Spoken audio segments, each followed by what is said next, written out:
You know what you are, Kobe? What's that, Barry? You're my co-host / best friend. What's going on, guys? My name is Barry. This is Colby. And this is Who Watches This.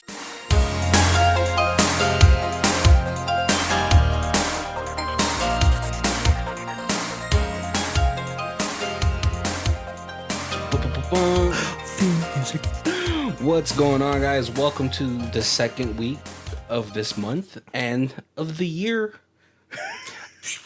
Happy New Year. Right? Week 2. 2023, let's go. How many people have already ruined all their New Year's resolutions by now? All right. We're like 10 days in. If I don't get a row machine, I will be ruining it. You know, it's funny. Before we get into today's movie, you know, they said, like, if you quit, like, sugar for 2 weeks, like, your body is going to be forced to burn fat. But I'm like, there's sugar in everything. Right. I guess they mean, like, processed sugar, right? That white goodness, that white powder. Yeah. But yes, yeah. Sugar gets everything. Oh, but yeah, today we're going to be doing a movie, obviously. We're trying something new this year. But let's get into our first segment, which is where I do a little rhyme scheme for you guys. Ever since Ben's wife's passing, he's been a little off. He's spent the money he saved to travel, and he still ends up lost. His home feels empty, and the days just pass until he becomes an intern to help a young CEO kick ass. I forgot to finish that rhyme. Today we're talking about the 2015's The Intern, starring Robert De Niro and Anne Hathaway. Yeah. And 2/3 of the Workaholics. You know, I haven't seen them together in a long time. Right? I've like really only seen the one. Like Adam Devine? Yeah. Yeah, he just has I know, like, in December, when we're filming right now, he just did the HBO Max came out with the show for him. It's the Pitch Perfect. He goes to Belgium or something like that. Okay. If that was actually what I was thinking. I was like, he was in the Pitch Perfect movies. But yeah, I've seen him in... He's also, like, in Modern Family and all that stuff. Things, yeah. So, yeah, he gets a lot of work. I guess, I don't know. He's the most talented and probably the most attractive of the... Maybe the most talented, because the dude he got pipes. Yeah. He got to the pipes. And he's funny, so. But yeah, today we're talking about 2015's The Intern. And if you guys don't remember, this month's theme is New Beginnings. And who said that new beginnings couldn't start after retirement? Absolutely. You know, I had was total side story. I had my grandmother, she went to college when my grandfather retired. Because she was just like, hey, I've been a housewife. I was always like the entertainer. He'd always bring like business home, and I'd like entertain company and stuff like that. And now he's retired, so I didn't know what to do. So she went and she did a 4-year college degree. She became a substitute teacher. She substituted for. She was 10 years younger than him. Okay. So she taught for like 8 years, and then she retired, and then she went. And she was like the busiest person ever. So then she went and like to her church, and she taught like Sunday school and stuff for like the next 8 years. And then she just taught ballroom dancing. Oh, your grandma definitely outlived your grandpa, didn't she? She did. Because that's what they say, right? When you're like retired, the fastest way to pass is to do nothing. Right. My grandpa stayed busy too. Sorry, guys, this is totally not on this movie. My grandpa stayed busy too. Like, he was a engineer for copper mine, and after he retired, a Japanese copper mine was like, hey, we'll contract you to come, work for us for like the next 2 years. at double the salary you retired at. Oh my God. That's so sweet. So he had like retired for like 4 or 5 years and then went back to work for a couple years, back and forth to Japan. Oh, that's awesome. Yeah. And then after he retired from, like, after that contract was over, he actually did some kind of like consultant work for a Russian. And he made triple the money. And he, like, it was like he made the same amount, but only worked like half the amount. That's all. That's still a win, right? Wait, same amount from the Japanese company? Yeah. Oh my God. Yeah. You make so much more money like contracting. Right.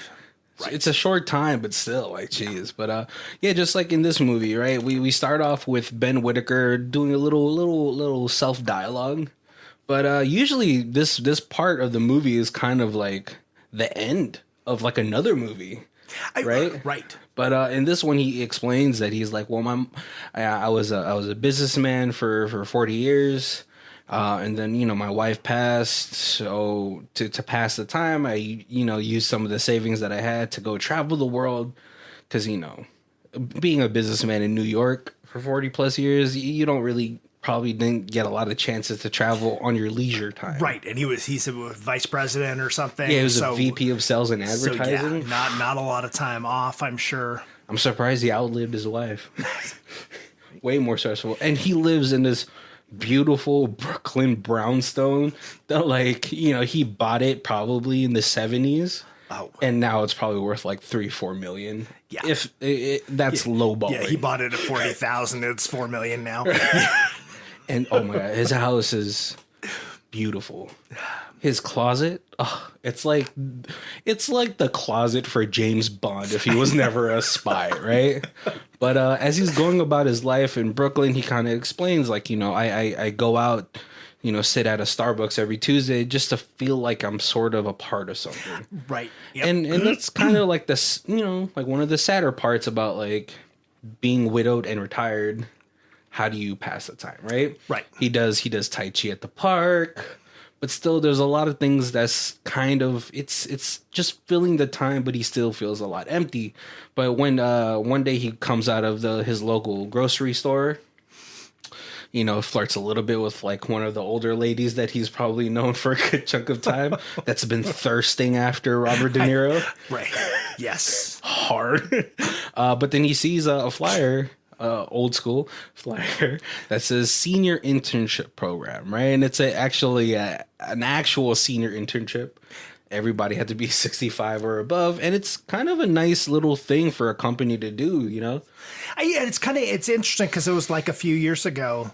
Well, I guess now it's more than a few years ago, but I know that they were doing they were calling it like the graying of America, yeah. And it was that there was this big push to hire retired people, and you would see the retired people at like greeters at Walmart, yeah, working at McDonald's, stuff like that, because they were just like smart and polite and easy to train. And sometimes I think about it too. I'm like in their mind, is there ever a time where like, I remember a time where you weren't allowed to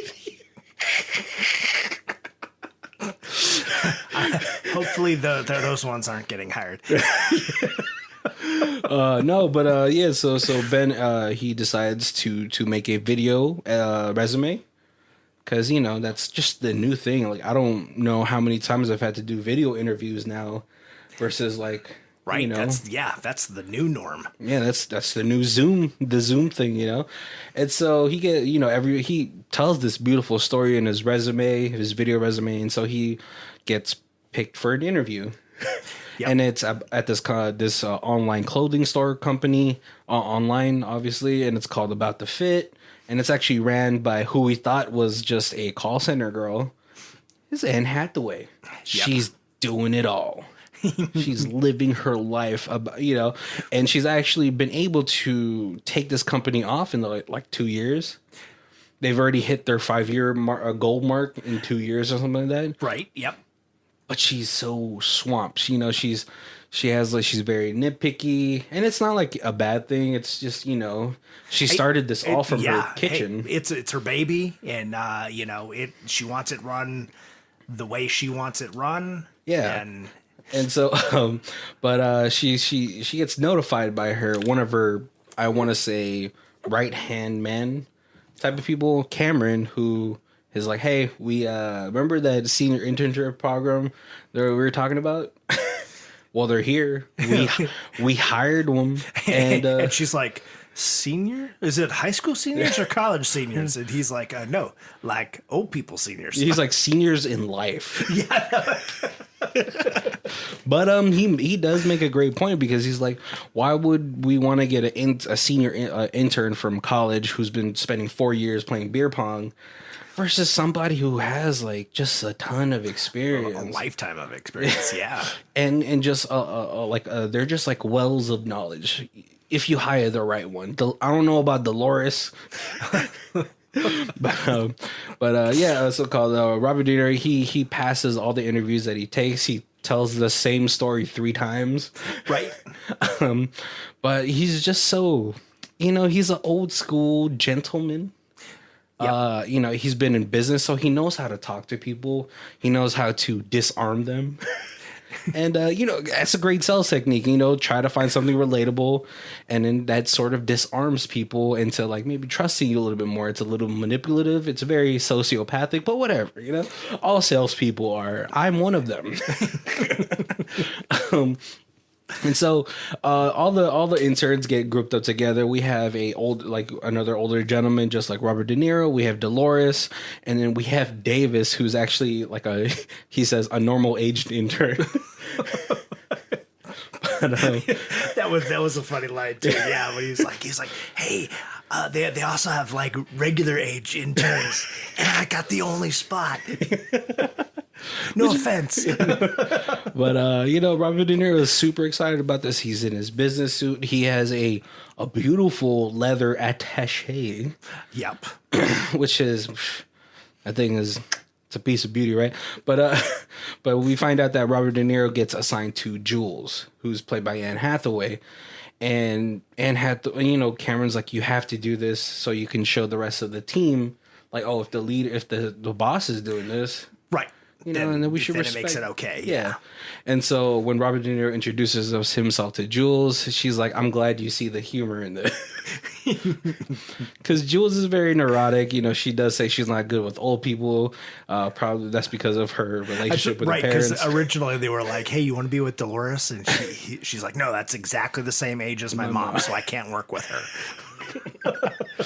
Oh man, but Robert De Niro is like, do you want me to do something? Should I come check in? She's like, I'll email you. Obviously she doesn't want this person. She's just doing it to promote a good team chemistry, right?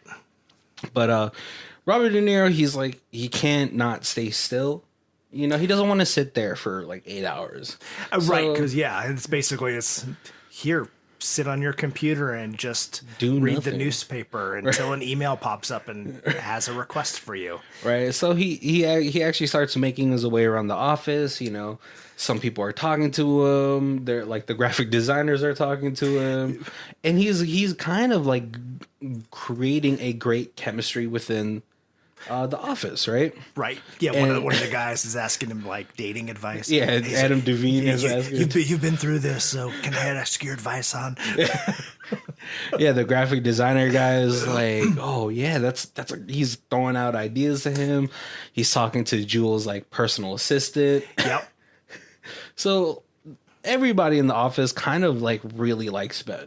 Yeah. He's just very personable, and if you're like a business person, you have to be that. To create, like, to form good relationships, right? And it just speaks to his experience, right? But then he also notices, an older woman, right? Fiona. And after he cleans up the desk that has been bothering Jules, right? Cameron noted it. It's the junk drawer of the office. It's like the first time Jules has like actually been kind of happy. Yeah. She's like, because like during this whole time too, Cameron is talking to Jules and he's like, hey, look, the investors, they kind of just want somebody more experienced. Being the CEO, you're late to every like meeting, you're just swamped. And it's because she's, growing, if you guys don't know, like when you start a small business, yeah, you have to do everything yourself, right? Right, yeah, because you can't afford anybody else. But so, at some point, you hope to get successful enough that you can like delegate those major responsibilities to other people so that you aren't at the office 24/7. But, you know, it's hard to transition and to trust somebody else. Yeah. Especially when it's like And they're- your baby. And they're worried that, sure, she knows how to run a small business really well, Yeah. but this business is growing so fast that it is going to possibly outgrow her experience, and and then it'll end up failing because she won't know what to do with it. Right. And it's a little bit of like being able to relinquish some control. Right. You know, because, well, here, let me get to that part. But Robert De Niro sees Jules' driver drinking on the job. Mm-hmm. And, Robert De Niro, he's confrontational, but in a way where it's not like we're going to fight. Right, but he's Very stern enough that you're like, I don't want this to turn into a fight. Yeah, I don't want this. I don't want to beat this old man. I don't know, man. The Bronx Bull might still have it in him. Right? I remember seeing you in Taxi Driver. I don't want to do a fight with you. So Robert De Niro ends up driving Jules home, and he shows that he knows Brooklyn pretty well. Right. Yep. But yes, drives home. We get to know a little bit of Jules' relationship at home. She's married to a guy named Matt, who was a rising star in the marketing world. But when Jules' company started to take off, he decided, oh, maybe this will be better. Yep, and he decided to be that. Well, I don't. The house dad. What did they call? What did the little girl call it? Stay-at-home dad. She called him. She called him something else. Oh, the dad. That's what the other moms call it. Okay. Yeah. Which, I mean, like, hey, I wouldn't mind being a stay-at-home dad. You know, I've already, like, in my mind, I was like, that's what I pray for. But for other people who are more ambitious in their careers, you know, maybe it hurts them a little bit. Right. But Robert De Niro comes again to the morning because the driver, I guess, he quit. Yeah, he just no-shows. Yeah. So they're like, hey, since you drove her yesterday, can you drive her again today? Yeah.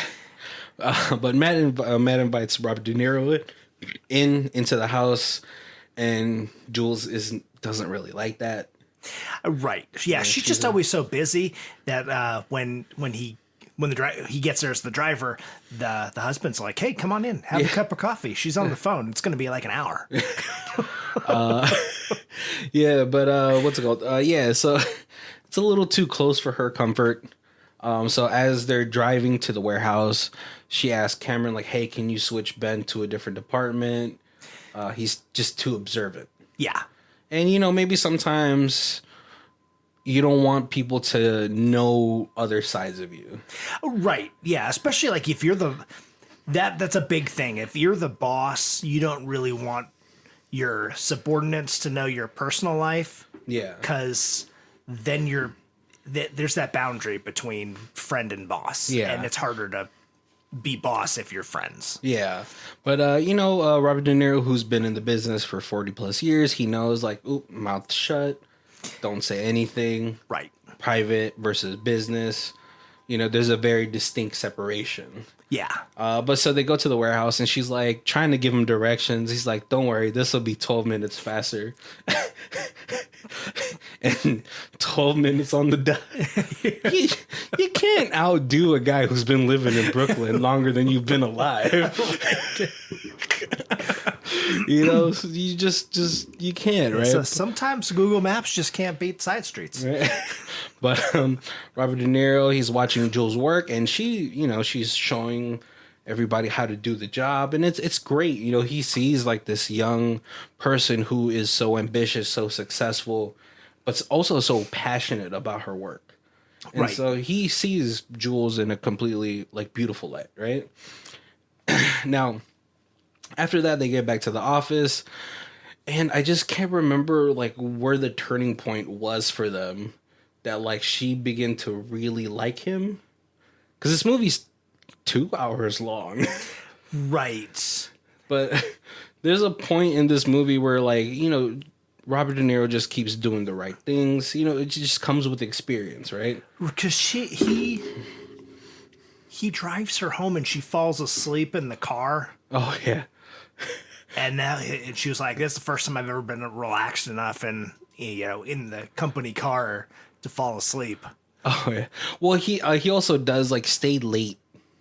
Oh, right. He stays late, and he's like, "Hey, I'm the intern to the boss, so you don't leave. I don't leave till the boss leaves." Yeah. He's like, "Oh, listen, like, you can't leave before the boss leaves." Right. Yeah. And so, he starts to kind of break her walls down a little bit. But and she likes that. She there's something comforting about her being around Ben. Maybe it's because he's so, like, calm. Right. And plus it's also kind of like he's retired and he's just interning to I don't, for something to do, but also to share his knowledge. And so it's not this person is in here to take my job. This person isn't here to, try to out hustle me. Yeah, or like, show me how to run things just because, this and that. Right. So, and he's not just like a total kiss ass because he's not like, I gotta stay with this company, so I gotta, smooze the boss. Yeah. He's very just real with her. Right. But by the next morning though, when she gets in the car, she's like, "Oh, thank God," like, but it's Dolores. And she ends up driving to where Ben is, and she's like, "I am so sorry." And he's like, "Well, to tell you the truth, Jules, I was quite surprised, but if I overstep, please let me know. I don't want to." Right. I don't want to step on your toes. Yeah, and she had actually even kind of forgot because apparently this was like, it was 2 days. Few days earlier that she was like, "Hey, he's too observant. I don't want him in my personal life." Yeah. But at that point, like, she's actually been liking his company. Right. And like he shares parts of his personal life as well. He's like, he actually tells her, like, the building that you're in now is the building that I used to work for 40 years. Right. Yeah. He's like, that little dip on the floor, that's where the machines used to go down. That right there is like used to be my office. Yeah. The big trees in the back. I was here the day that they planted them. And so, they share, like, this, like, it's a sort of like this weird bonding moment between them. And I was like, oh, this is nice. Maybe she could even go to him for, like, help. And she does. She's like, "Hey, can you take a look at the numbers? Right. Like, let me know what your opinion is on them." And, sometimes you just can't beat, like, just good old techniques. Because when he moves his desk by the assistants, right, she's like insulted a little bit. She's like, "I have a business degree from Penn University." She's never asked me to look at the numbers. She's like, "But you're old and deaf, and she wants you to look at them." And but like Robert De Niro, he's like signaling to Adam Devine. He's like, "Go hug her." Right. Stupid. Yep. Doing the right thing and being the wingman at the same time. But he's able to look at the numbers and even pitch her like an idea. Good old classic idea. 40 years in sales and advertising. He's right. And it's one of those, and it's definitely one of those things you point out where, like, if you are fresh in a business, like, you don't necessarily think, "Hey, this is the advertising is hitting these people and this advertising is hitting these people, but who are the people we should be really marketing towards? We don't have to market towards everybody." And, like, you know. Well, he's explaining, like, the marketing technique just has to be flipped. Yeah. Like, you're marketing all these expensive items in this, like, one market that's more purchasing things $20 to $50. Right. And you're trying to market them like $200-$300 dresses. Yeah, yeah. And then this other demographic that wants to pay more, you're marketing them the opposite. So she asked Ben, like, "Hey, can you drop a business plan?" And this and that. And it seems all good, right? They have another morning at Jules's house. But Jules, like after, oh yeah, they do have like this great night out because Jules accidentally sends a email to her mom that says that she's a terrorist. And Robert De Niro, being Robert De Niro, is like, let's break into her house and delete the email. So she celebrates with the boys and all that stuff. And she even, I think she has like a little talk with like about marriage and stuff with Ben, that she goes home and, she makes love to her husband.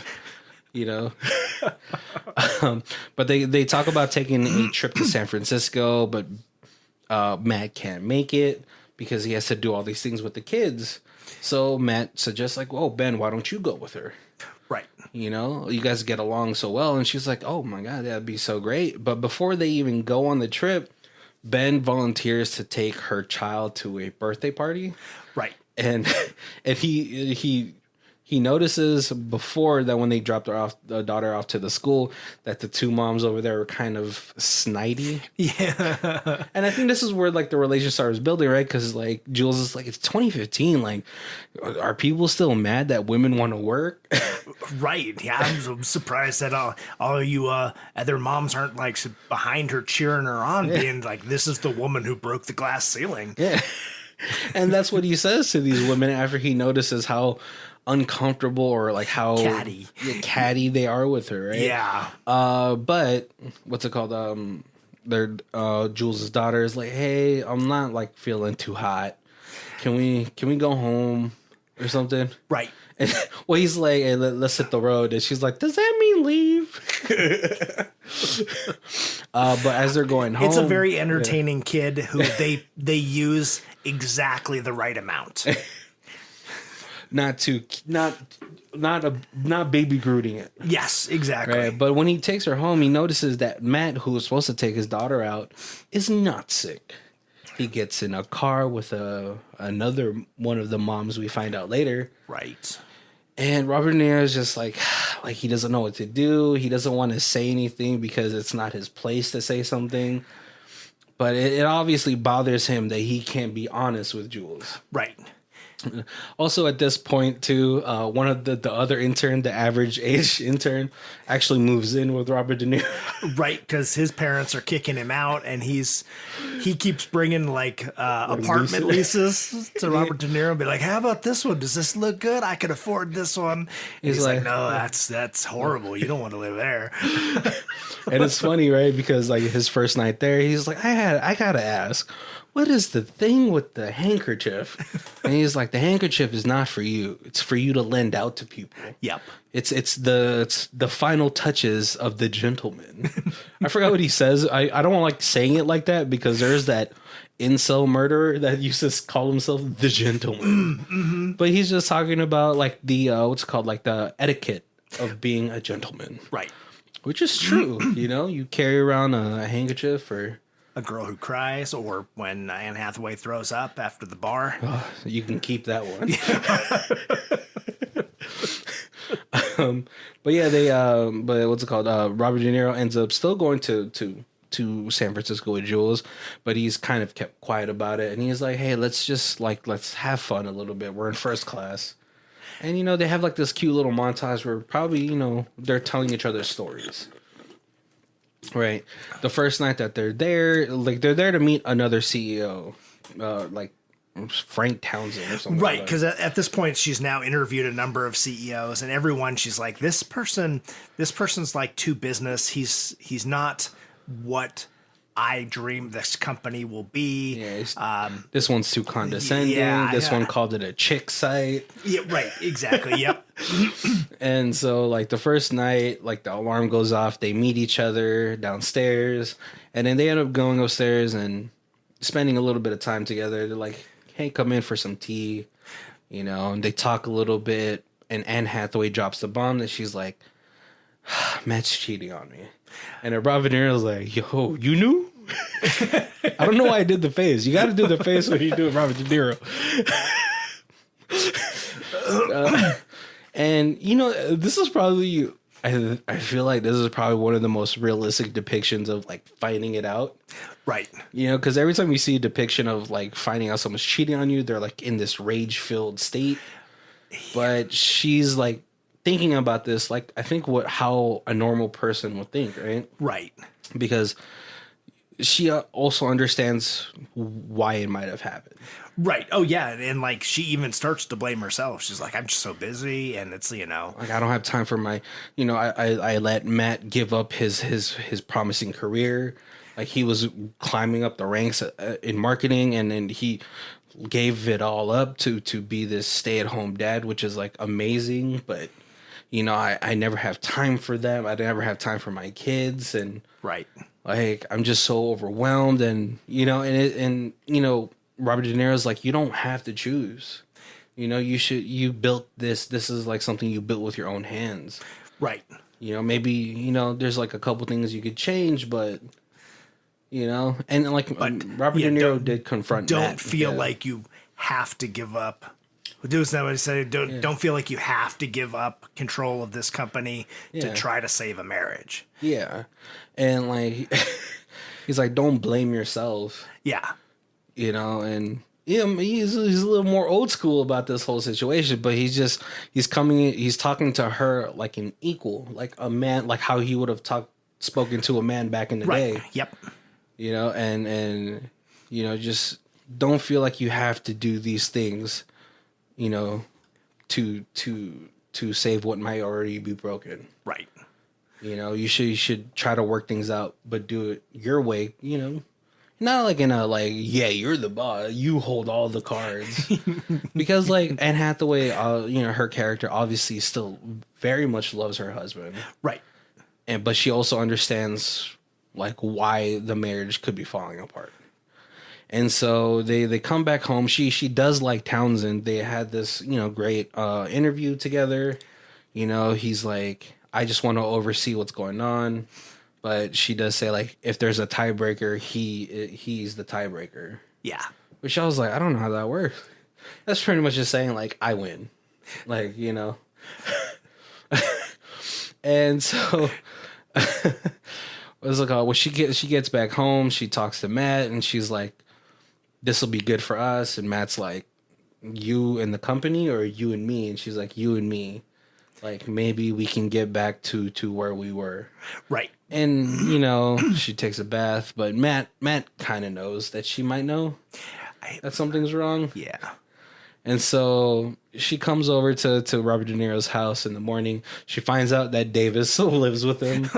And she also finds out that, Robert De Niro's been poking the company masseuse. At least dating her. But, she tells Robert De Niro, like, I think I still want him to be the CEO. And there's a little disappointment in that, but he understands where his place is. Right. Like, I've already told you my opinion. I don't think I need to tell you again. Yeah. Where I stand, right? And so they get to the office, but Robert De Niro ends up taking, like, he's like, I think I need a day to myself. But what's it called? Jules' husband, Matt, comes and he's finally broken down. And they reconcile. Right. Which I know a lot of people are like, that's stupid. But like, like Jules is also thinking about her child. And like she has that breakdown when they're in San Francisco. She's like, you already know I'm so hard to deal with. He's gonna get remarried and I'm gonna be alone.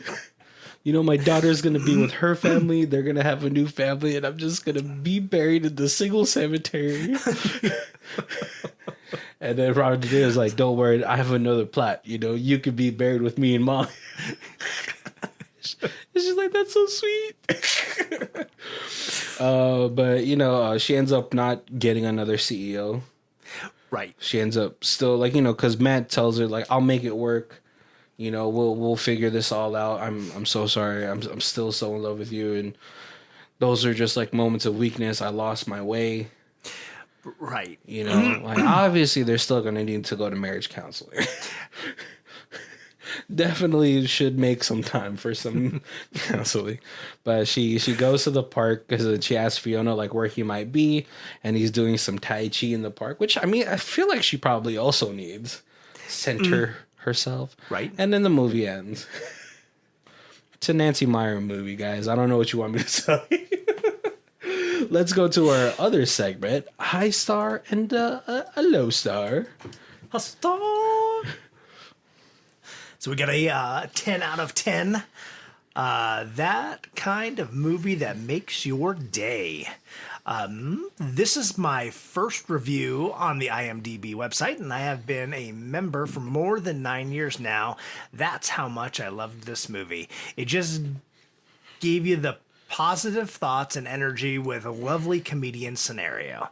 I loved how they mixed between the classic culture and the modern one. It was very interesting to watch how they remind our generation about the habits which they are missing from the classic one. De Niro and Anne Hathaway have excellent work chemistry. Director and camera teams made a great job too. Teamwork, thank you for this lovely movie. Yeah. And then we have a 3 out of 10. It says humorless drama. In its television advertising, The Intern is made out to be a comedy of some sort. Perhaps a rom-com, maybe a drom-com. But anyway, a lighthearted movie full of laughs. It is not. The Intern is just a lukewarm drama with very few laughs. What a shame. It has a storyline which is rich with possibilities for humor. It could have been filled with moments of laughter and enjoyment. Instead, it marches at a very slow pace right past many chances for delightful byplay between and among its characters. Wasted chances and wasted time. De Niro was repressed and restrained by the director, so much so that this powerful, spectacular actor adds little to the movie by his presence. Again, what a shame. It's hard to sum up my disappointment with this movie. 3 out of 10. I think it had the perfect amount of like comedy bits. Right, because this wasn't a comedy, but they threw in a few, like the other interns are like the they're like the comedic relief. Right, just to keep it from being too deep. Yeah, too deep, too dry. Yeah. And his relationship with the rest of the office is actually pretty amazing. You know, the breakdown with the personal assistant. Right. Him sort of bridging the gap between like a forgotten, like, you know, classical sense and like today, you know, because, you know, sometimes you can lose those things, right? Like the aspects that he does where he's just like, oh, that's just the gentleman, like without the toxicity of that masculinity. Right. Because absolutely. Yeah. Because if you watch any old time shows like The Honeymooners, you know, oh, big laughs back then. He's like, yeah, that's right. What was the wife's name? Well, I just remember it's like, I swear to God, straight Alice? to the moon. Yeah. Straight to the moon, Alice. Oh, big laughs back in the day. Like, oh, yeah. Spousal abuse. That's funny.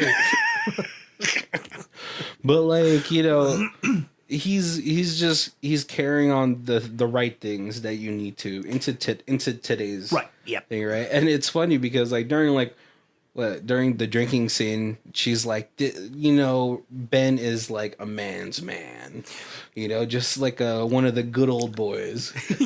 and during their whole trip, he's like, Jules, I just want to let you know I'm a big bowl of mush. You know, I look like a tough guy. It's a terrible De Niro accent. I got the face. It wasn't that bad. It wasn't that terrible. I got the face for it. The mannerisms. It's just hard to do the voice. You know, I'm not Frank Caliendo, guys. See, next De Niro movie, we got to do a video so that way all your impressions, like they come across better. Oh, but he's like trying to explain to her, like, you know, I might come off as like a man's man, but you know, I'm filled with so much emotion. You know, they say you develop more estrogen as you get older.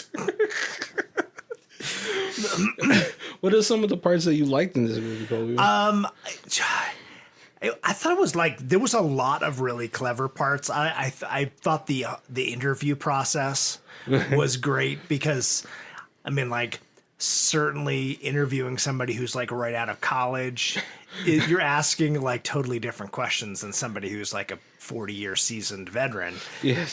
But they're all young and everybody that works there is young. It's like it's stuff like, okay, now really think about this question before you answer, but where do you see yourself in 10 years? And he's like, I'll be 80.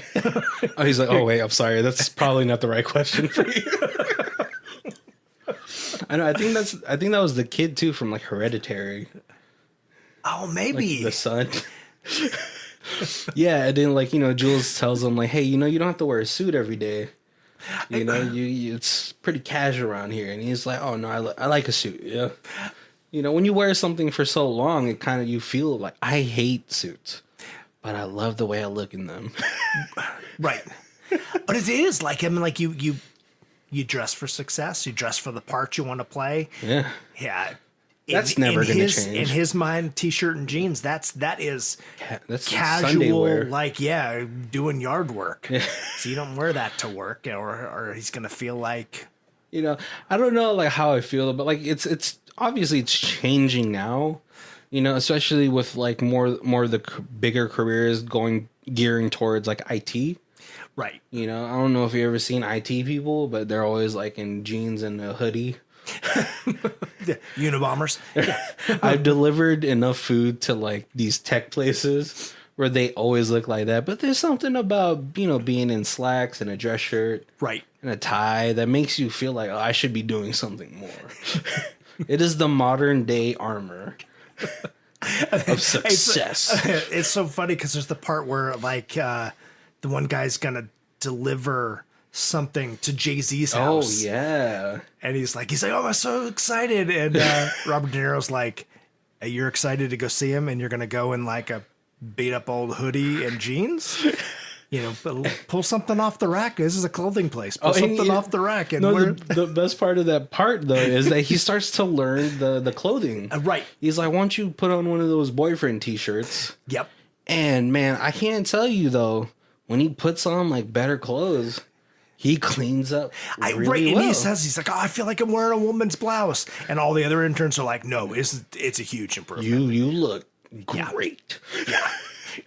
And, so, yeah, like, he also teaches the kids that. He's like, it's fine, the work, though, if this is what the workplace is okay with, dressing casual, do that. But if you're going to go meet somebody that you want to impress, you gotta put in a little effort, Right.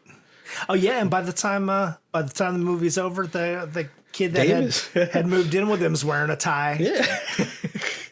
He cleans up. He looked so like at the beginning of the film, he looked like he just came straight out of college. Right. But when he meets Jules outside, he looks like a professor. Exactly. Yep. And growing up, I always wished I was like, I hate it. Hate having to dress fancy. But like the older you get, the more like you kind of unfairly take the word of someone who's like, oh, that guy has his life together. Look at him with the freaking ascot. Right. It's really you walk down the street and you're like, okay, hoodie, he works for Uber, and a suit, that guy must work for a bank. He might be those impressions that you like. A financial advisor. Hey, I remember too. Like I think so when I used to work for like a luxury company, I was like I remember I had stopped by somewhere. I think I stopped by like a shopping center. I was like looking at like I was at Warby Parker. Right. And, obviously you have to dress nice for like selling luxury goods. Right. And I was like, man, the attention that I'm getting right now, it is way different. Like the cute girl was like talking to me a little bit more. She opened up the conversation. I was like, man, because that I think that day I was wearing like I had like a button up. I had like a sweater on top of it. I had like my dress shoes, my slacks. I look professional. Yeah, you look like that. She's in her head. She's immediately thinking, hey, when we go to he takes me to dinner, he's not going to be asking me to pay 50% of the bill. No, because I'm gonna be like, listen, I'm more progressive than that. Women's rights, right? Yeah, I expect you to pay for the whole thing. Let's be progressive. I don't know. It's a power move, maybe. Well, like, you got this, right? It's funny, but yeah, and so like I think that's like those are the great parts that like Robert De Niro's character brings in, and then like a couple of things that like Jules brings in as well is that like no matter like how successful you get, you're still gonna need help. Right. Probably more so than when you first started. Because, like, as we see, like, Jules is swamped throughout this whole movie. Yeah. She's late at the office constantly. She's constantly having meetings to the point where, like, their first meeting was only going to be, like, a 5-minute meeting. She's like, well, Jules has you penciled in for 3:55, but then she has another meeting at 4. Yeah. Yep. And she's like, when he gets there, she's like, that guy's about ready to come out. It's 3:57. He's already taken up 2 of your minutes, so you got to go quick. And make sure you remember to blink because it creeps her out when people don't blink. It creeps me out, too. It's like when you, like, I don't know if you guys have been in an interview where you, like, across from somebody that just does not blink. I don't know if I've ever noticed.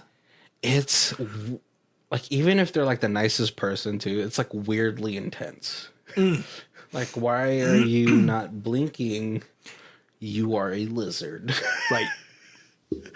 But yeah, and then like those are the parts that you kind of get from like Jules' perspective, and I think that's one of the things that Nancy Meyer movies kind of do. It's a lot more realistic reactions from like what a woman would do. Yes. Right? Because every time, we see like somebody get cheated on, if it's directed and written by a man, then they're overly hysterical. Like scorched earth policy. But like Nancy Meyer movies typically tend to show a more realistic side of maybe how a woman would react to it. She's done so many like films and she's written for so long. Jeez. Her first movie was from 1980. Oh, she also did The Parent Trap. Right? I didn't realize that she had done so much stuff. Yeah. So like that's great, and it's a nice, like, it's a fresh perspective because when like when you see a woman get cheated on in a film, it's like from especially if it's directed by a man, it's like from this male perspective where they're like crazy. Right. Which, I mean, granted, you're allowed to be crazy when the person you trust the most is betraying you. Right.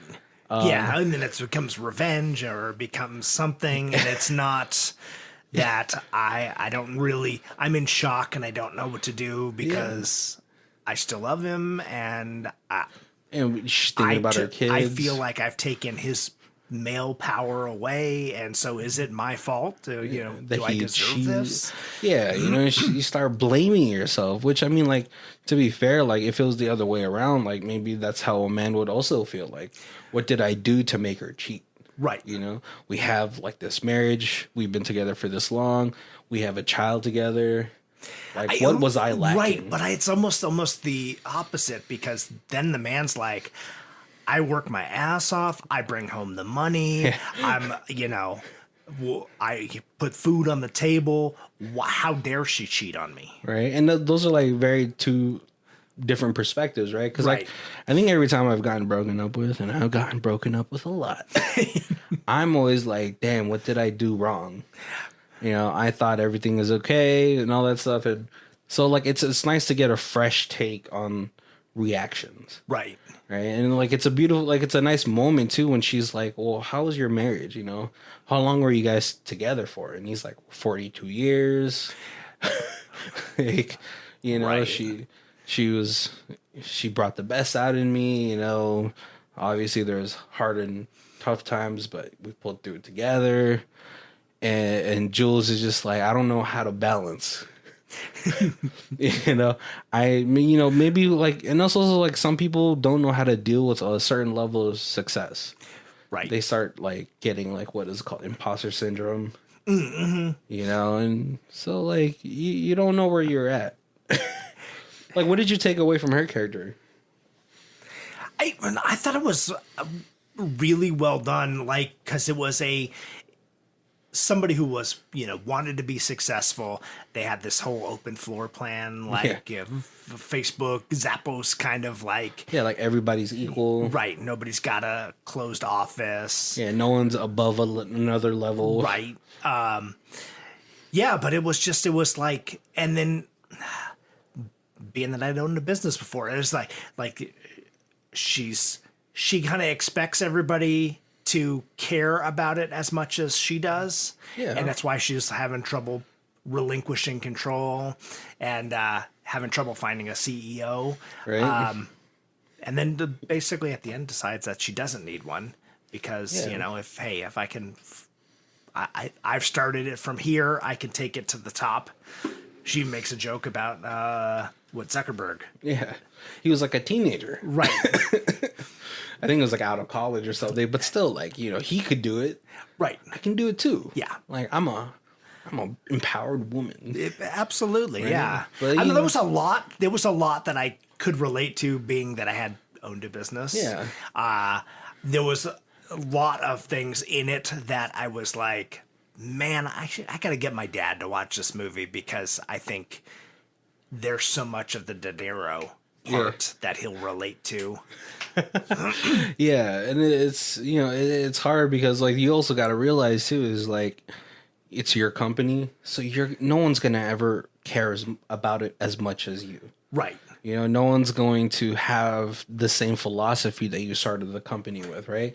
Because she was like, hey, women be shopping.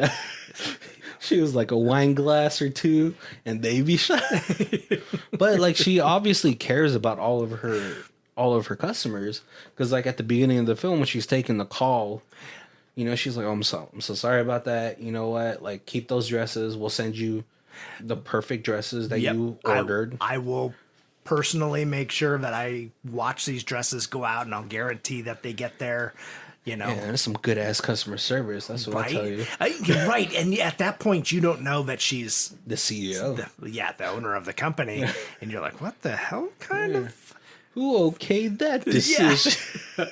But like Cameron, like her right hand man's like, you need help. We're like, our customer service lines are always swamped. There's always delays and all that stuff, and you can't handle it all. And so this whole time too, he also cares about like her well-being as well, right? Because he's like, you need help, and and so that's also another thing. It's like it's a nice little message that like, hey, like relinquish some control. That way you could have at least a life with your family. Right. And, you have, like, obviously, it looks like everybody does enjoy working there, and it's hard to find that. It is. But everybody always talks about, this is the greatest job and it's so much fun, but she is a battle axe, and, you want to, because even when Robert De Niro gets the email that says that he's working directly for her, they're like, oh, sorry. Yeah, she had, you have to be kind of like a hard ass, right? Right. And look, but it's but she's never rude to anybody. She's not like what's her face, from Devil Wear Prada. Oh, right, yeah. Glenn Close. No, that's not Glenn Close. Is it Meryl Streep? Yeah, it wasn't like she was Meryl Streep in that movie. In that movie, so yeah, I think there's like a lot of nice messages in here, but like one of the main ones is like it's never too late to find something else. Right. We're coming up to our hour. Thank you guys for joining us. Make sure to check out the rest of our months. We have things like Danny Trejo month. Oh, Machete! And I promise you guys, it's not all Machete movies. We have Nicolas Cage month, which is like always, you can't beat Nicolas Cage. Yeah. You can't outact Nicolas Cage. All right, guys, let's be honest. But yeah, be sure to check the rest of that out. But if this is the first time you guys are joining us, we do our reviews in 4 different sections. We have Stream It, DVD It, Blu-ray It, and the Ultimate Box Collection. Colby, where are you at? I would definitely watch this again. Like I said, I already already want to share it with my dad. Yeah, so I'd probably Blu-ray this. That's just 2 hours. Fit up a Blu-ray. I'm sure Robert De Niro and Hathaway both do good side stuff. So I'm sure that there's interviews and things like that. Yeah. Extras on side stuff. Extras, that's what I meant. Yeah, I think also, like, we forgot to talk about it, but their chemistry together is like it's amazing. It is. Yeah, it is. They play off each other really well. Yep. And like it feels like a kind of like a mentor-mentee relationship. Like, not only is Robert De Niro helping her out with life, but with business. Right. You can't beat 40 years experience on sales and advertising. If you could say, like, he's like the perfect intern for her. Right. Intern and mentor at the same time. That's why she said you could see the hilarity in the situation. Yep. Yeah, Blu-ray is, I think it's easy. It's an easy watch. It's it's lighthearted.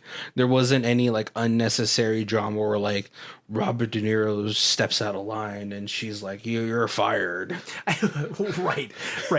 Not like last week which was another fantastic movie. But like that whole movie was like the whole time I was like, I feel like I want to cry. Like nothing's happened that's cry worthy, but the whole movie I'm like, I want to cry. Like that whole movie, I feel so bad for. Like that whole movie, you're waiting for Will Ferrell to put a gun in his. Right. It's like, sadly enough, I feel like a lot of those types of situations end in that very depressing manner. And I think I remember the first time I watched this, I was like, is he gonna kill himself? We're laughing, but it's like a sad laughter. But yeah, thank you guys for joining us. Make sure to check out our links down below where we have our Amazon affiliate links, where me and Colby could possibly one day go Canadian tuck style to a roadhouse. And we will take so many pictures. Are we gonna get a wig for it? Oh my god, yes! If we get enough roadhouse. Yeah, we get enough money here. I heard Roadhouse is pretty cheap for a steakhouse. It is not bad. I've been there. I have not been there here, but there's one in in Spring Mountain or St. Rose. There's one in like South Carolina. No, there's one here. I know, but I haven't been to the one here. But I have an aunt that took us to one in South Carolina. So a few years ago. Yeah, I saw somebody do it on TikTok. They did like $100 challenge. They got like a full steak. They got like 4 appetizers. They got like 3 drinks. Right. And I was like $81. Like $81. I know there was 5 of us, and I paid for the meal because so it couldn't have been that much. I'm broke. Of course, all of our socials are also down below, and we would love for you to follow us and like us and share, and certainly send us your suggestions. Facebook, Twitter, Instagram, like us on all 3. That means we feel like we have 3 times as many people. Right. And I was also thinking, hey, if every one of the people who follow us regularly share this with just one friend, we will be up to like 10 viewers. Oh man, but thank you guys for joining us. My name is Barry. This is Colby. And this is Who Watches This. If you guys want to check out who does the theme music, it is Lee Rosevere. It's called Arcade Montage, and it's on our album Music for Podcast 3, and our Bandcamp is down below. Thank you.